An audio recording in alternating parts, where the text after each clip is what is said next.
Hello and welcome to this discussion about coding race ethnicity in databases.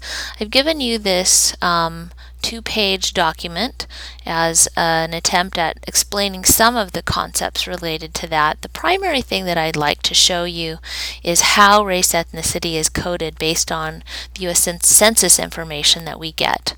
A lot of other databases then try to mirror their questions after these same questions so that that information then can be shared between the databases. So they try to word their questions similarly. The definition of race ethnicity is often boiled down from these two questions, ethnicity and race, into 5 specific categories. So even though we collect more information than this is what we end up with. The categorization ends up being Hispanic, non-Hispanic Black, non-Hispanic White, Asian Pacific Islander, and other. And I want to show you where this information comes from. Technically, this Asian Pacific Islander would be non-Hispanic Asian Pacific Islander, but because that combination doesn't generally happen, they drop off the non-Hispanic part of that, but it's technically behind the scenes. So let's take a look at these two questions from the U.S. Census.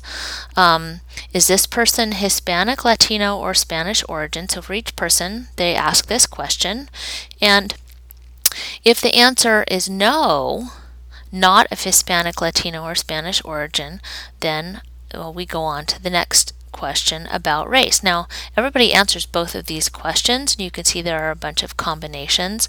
But the thing that I want you to remember is that for question 5, as soon as the answer to that question is a yes, whether it's yes Mexican, Mexican American, Chicano, yes Puerto Rican, yes Cuban, yes other, anything, and they can fill in the blank.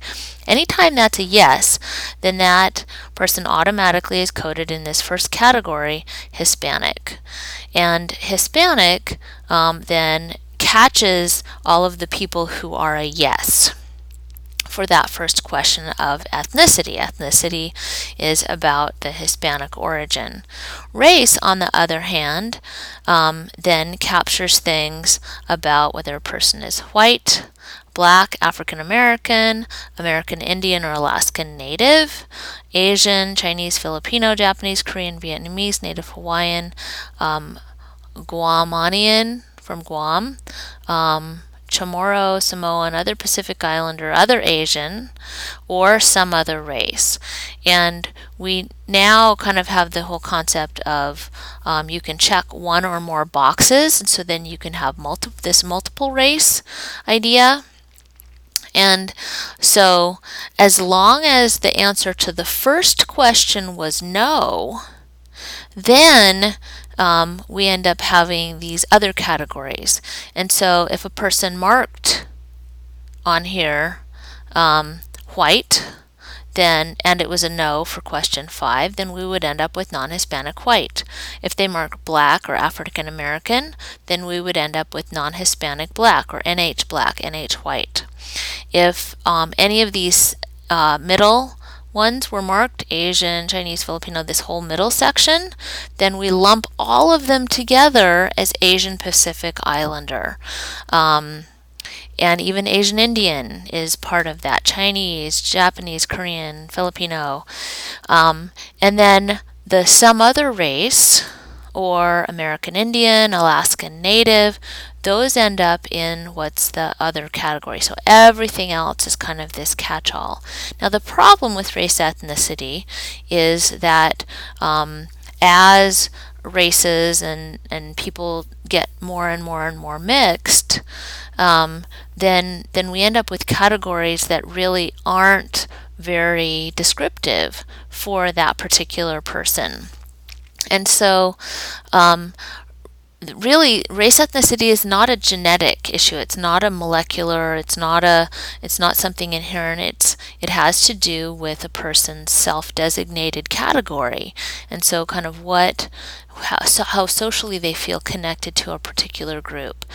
And so this doesn't necessarily always correlate really well with the diseases and the risk factors that we're concerned about, and so there has been talk about dropping this altogether. However, we still are in a time era where there are a variety of different things that are very linked with a particular race ethnicity. In my studies, I've looked a lot at infant mortality, and we know that the non-Hispanic Black infant mortality is much higher than the infant mortality in other groups. The rate of prematurity is definitely higher in certain groups. And so to lose that altogether would also really limit us in our ability to target populations that could really benefit from specific services. And so there's this ongoing debate about race ethnicity, about how useful it is. So I wanted you to understand how we come up with these categories. Hispanic is anything in question 5 that's a yes. And then as soon as that question is a no, then we go on to being able to have these other categories that we divvy the rest up into. So that concludes my description of defining race and ethnicity.